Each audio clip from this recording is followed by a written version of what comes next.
Bonjour et bienvenue dans cette 11e vidéo que je réalise dans le cadre du défi brique où je me saisis d'un sujet que je passe au filtre du courage et de la sincérité. Alors aujourd'hui, nous allons parler de la créativité. Oh, sujet enthousiasmant. Pour moi, la créativité, c'est la naissance de nos idées, la naissance, la concrétisation de nos envies, et c'est aussi le langage de notre enfant intérieur, de notre petite nous qui s'exprime à travers cette créativité. Et la créativité, elle peut se manifester de plein de façons. Et donc l'idée, c'est pas dans cette vidéo de vous lister les moyens d'être créatif, mais plutôt d'apporter un regard sur ce que peut apporter la créativité et comment on peut la nourrir au quotidien. Ce que j'aurais aimé savoir plutôt concernant la créativité, c'est que c'était l'un des vecteurs de joie dans la vie, dans ma vie, mais aussi dans la vôtre, et que c'est un sujet que l'on met trop peu souvent en avant parce que l'on pense que c'est quelque chose d'annexe. C'est quelque chose qui ne doit pas faire partie intégrante de notre quotidien, de notre routine, alors qu'en fait c'est ce qui vient vraiment nourrir notre joie et vraiment concrétiser ce qu'il y a d'important pour nous. Quand on parle d'élan du cœur, de faire les choses avec le cœur, pour moi, c'est parce que la créativité s'est forcément manifestée dans ce cadre-là. L'un des plus gros mensonges que je me suis raconté concernant la créativité, c'est que je n'en avais pas. En fait, il y a eu deux gros mensonges concernant la créativité. C'est que je n'en avais pas et que je n'en avais pas besoin au quotidien. Alors, le fait de me dire que je n'avais pas de créativité, c'est parce que je l'avais enfouie, mais sous des couches et des couches et des couches, pour ne pas l'utiliser. Parce que je pense que j'ai tellement entretenu ce dialogue interne de moi j'ai pas de créativité, parce qu'en fait je résumais la créativité à quelque chose de très artistique. C'est-à-dire que je ne fais pas de peinture, je fais pas de chant, je fais pas de dessin, je fais pas de musique à proprement dit. Donc pour moi, la créativité, c'était pas pour moi en fait. Alors que créer des accompagnements, créer des programmes en ligne, créer des expériences, créer des vidéos, ça reste de la création, ça reste un moment où on réfléchit à comment on va le structurer pour pouvoir arriver à un résultat concret et final. Finalement, on s'en fiche de savoir si c'est de l'ordre artistique ou si ça découle de quelque chose de mental. Mental dans le sens qui vient des pensées.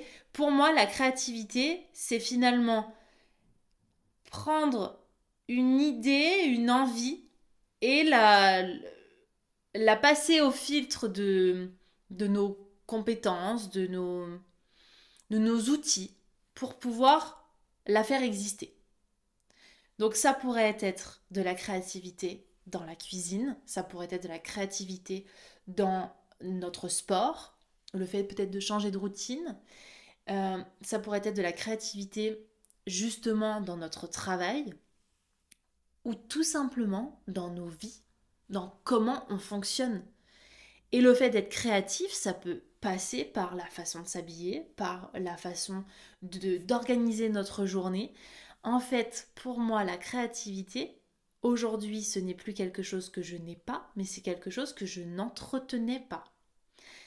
Alors que si je décide de fonctionner autrement, de sortir de ma zone du connu, eh bien, j'entretiens ma créativité au quotidien parce que ça me demande de venir chercher quelque chose de plus profond, de plus adapté justement à cet enfant intérieur.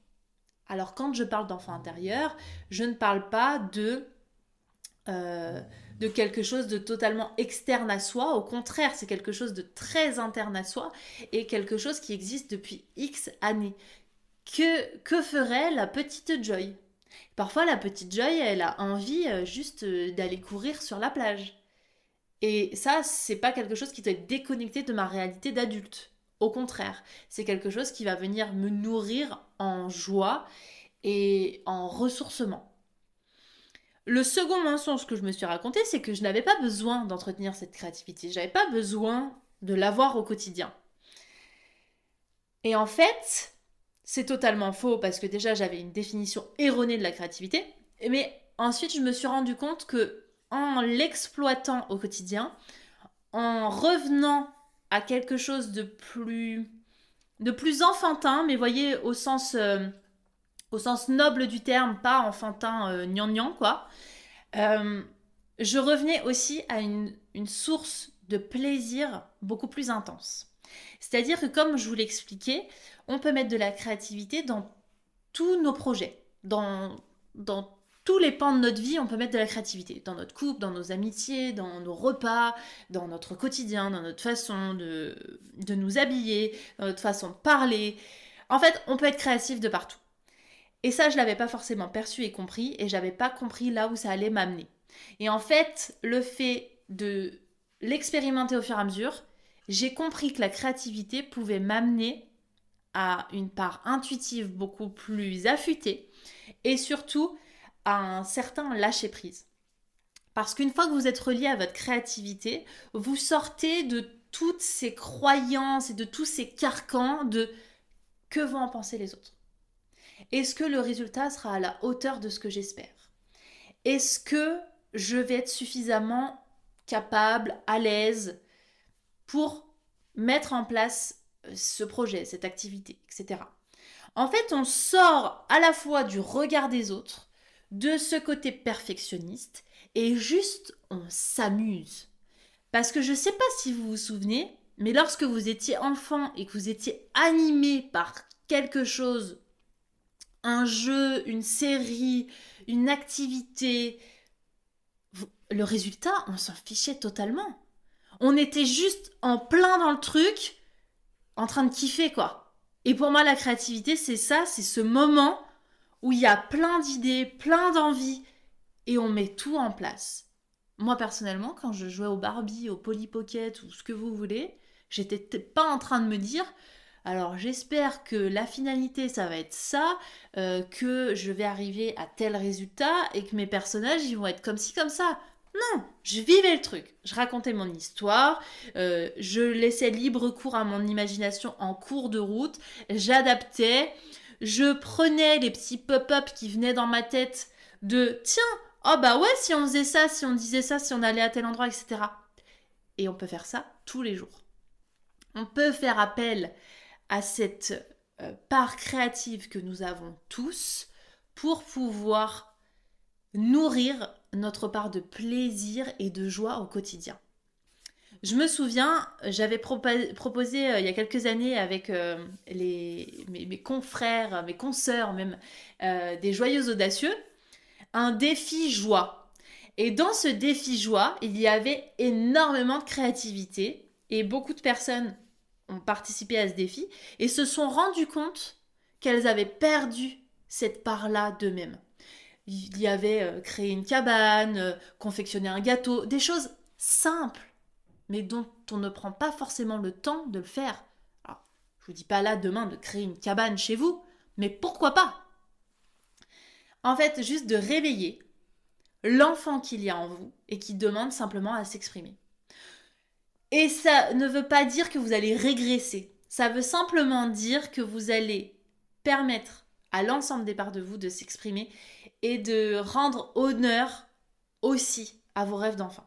Il y a une citation justement qui dit « La vie, c'est simplement rendre honneur aux rêves de notre enfant intérieur. » Et du coup, ça, on a tendance à l'oublier, on a tendance à se dire que notre vie d'adulte est rigide et ça doit simplement être des cases à cocher. Alors que pas du tout. Ce qui me dérange du coup dans cette notion de créativité, c'est qu'on en parle trop peu et c'est qu'on n'en perçoit que la moitié de ce à quoi elle sert. Et c'est vraiment dommage. Là où on manque de courage collectivement en termes de créativité, c'est justement que l'on n'ose pas. On n'ose pas être créatif parce qu'on a peur du regard des autres, on a peur de ce qu'on pourrait dire de nous, on a peur de paraître ridicule, on a peur d'être honteux. Et si collectivement on acceptait de faire des choses qui sortent des normes, du cadre, ben on s'autoriserait individuellement à mettre en place ce qui nous fait vraiment envie. Et à parfois faire des choses qui sont pas dans la dite norme de la société.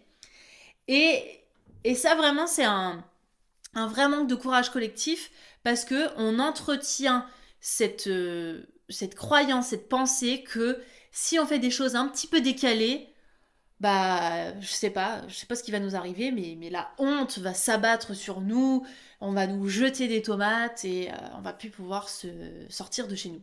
Totalement faux. En fait, le fait que chacun nourrisse sa créativité, on va s'autoriser des choses que l'on ne se serait pas forcément autorisé si on n'avait pas vu un tel ou un tel le faire. Donc individuellement, là où on manque de courage, c'est aussi parfois d'être leader dans un certain mouvement, dans une certaine création, et de s'autoriser à embarquer les autres avec nous, mais peut-être d'être pionnier dans un certain format, dans une certaine créativité. Aujourd'hui, il y a beaucoup de créations qui se font, de part et d'autre, artistique par artistique, dans les jobs, etc. Et celles qui ressortent le plus, c'est celles qui sont les plus innovantes. Mais parce que la personne s'est autorisée à être pionnière dans ce format-là ou dans cette façon de faire. Donc si demain on s'autorise tous à porter des vêtements flashy, ça deviendra aussi une norme. Si demain on s'autorise tous à parler en public, même en sortant de notre rue et je sais pas, à dire tous les mardis à 18h, je fais une prise de parole devant mes voisins, ça deviendra une norme. Et du coup, ça deviendra des habitudes. Et ça permettra à chacun de développer cette part de créativité et de surtout développer, d'accroître nos autorisations. Et du coup, ce dont on a besoin, selon moi, pour pouvoir faire preuve de courage et de sincérité d'un point de vue de la créativité, c'est de lâcher prise. De lâcher prise avec les attentes. De lâcher prise avec, du coup, le résultat. De lâcher prise avec cette notion de perfection. Et simplement de revenir à une certaine norme qui est je fais du mieux que je peux et je m'amuse. Parce que je tiens quand même à rappeler que la vie doit être fun, la vie doit être plaisante, amusante, elle doit pas être normée, chiante et correspondre à une norme qui n'est pas la nôtre. Si vous vous ennuyez dans votre vie, si vous avez l'impression que c'est un fardeau, que c'est lourd, chiant, vous n'êtes pas dans le bon chemin. Revenez justement à plus de créativité, revenez à plus d'élan, à plus d'envie, à ce qui vous fait vibrer, à ce qui titille vos tripes et qui fait que vous avez peur, mais vous allez y aller quand même. Vous avez peut-être peur d'être honteuse, vous avez peut-être peur du regard des autres, ok, mais ça réveille la vie qu'il y a en vous. Parce que la pire des choses pour moi dans la vie, c'est d'être déjà mort, donc de ne plus avoir d'élan, de ne plus avoir d'envie, de ne plus avoir de créativité, alors que vous êtes là, bien présent, bien vivant. Et ça ne tient qu'à nous de réveiller cette part-là. Ça ne tient qu'à nous de se mettre un bon coup de pied aux fesses et de se dire, en fait, oui, effectivement, là, je vais changer les choses aujourd'hui parce que ça me convient plus et je suis en train de m'engluer dans quelque chose de mort. Et donc, non. Hors de question que vous et moi fassions partie des gens qui ont des regrets et des gens qui n'ont pas exploité, développé, concrétisé leurs envies alors que c'est bien l'origine de la vie. Je vous apporte juste un focus sur le mot envie. C'est le fait d'être en vie. Donc, si on répond à ces envies de façon intense, rigoureuse, on va forcément rallumer cette petite flamme qui est à l'intérieur de nous, et quel que soit l'âge que vous avez, quel que soit le moment de vie que vous traversez, il est toujours temps de le rallumer.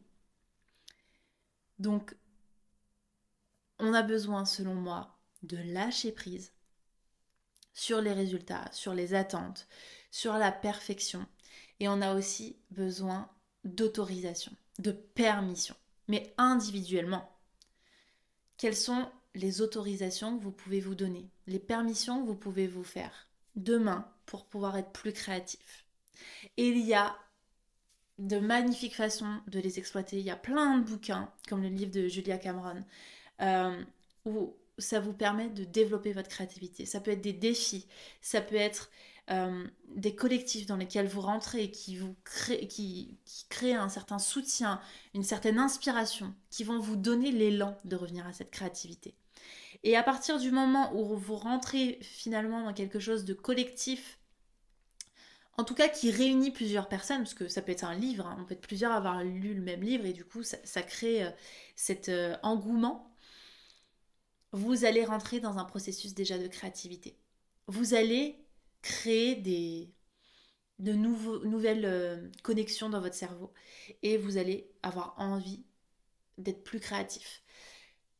J'aimerais terminer sur une question qui me semble être la meilleure pour justement ranimer cette créativité. Quand vous avez envie de faire quelque chose, posez-vous la question, est-ce que ça vous fait plaisir ou pas? Et si vous ne savez pas déterminer ce que vous avez envie de faire en premier, qu'est-ce qui vous procure le plus de joie? Rien qu'à l'idée d'y penser, de le faire.